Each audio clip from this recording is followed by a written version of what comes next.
কষ্টর মাঝে বেদময়ে করিল প্রজাপতি প্রজাপতি বেদ হস্ত আপনি করগ্রহ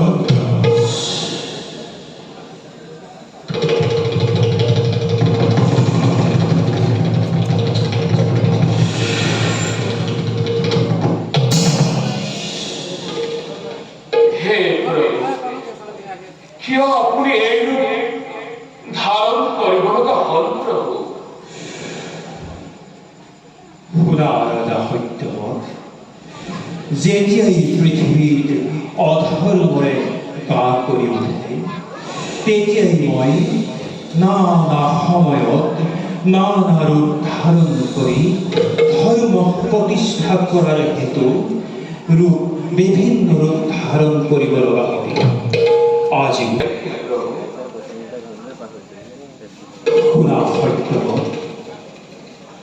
এই মহাপ্রলয়ের খবর সমগ্র পৃথিবী চাৰিওফালৰ পৰা পানীৰে আৱৰি তেতিয়াই মহাসাগৰৰ মাজত তুমি মোক দৰ্শন কৰিবা আৰু তুমি যত মানে আছে বেদ শাস্ত্ৰ লতিকা সকলখিনি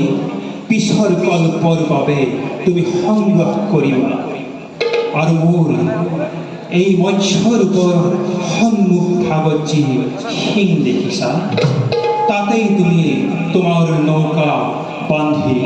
আৰু এই মহাসাগৰত তুমি 7 দিন আমাৰ সতে অতিবাহিত কৰিবা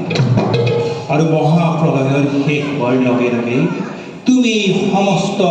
বেদ শাস্ত্ৰ তৰু তিন্ন গছ লতিকাক পুনৰুজ্জীৱিত কৰি সৃষ্টি ৰক্ষাৰ দায়িত্ব পালন কৰিবা হল প্রভু দেখে তব স্মরণ কমল তলতে জনায় প্রণিপাত বিরাই মাগি প্রভু আপনারে স্মরণ তলস্থল শুনা সকলোৱে বিপদত সকলোৱে আমাক কৰিবা স্মৰণ আমি উদ্ধাৰ কৰিম আমি এতিয়া নিজ কৰ্তব্যতে অগ্ৰসৰ ভাল প্রভু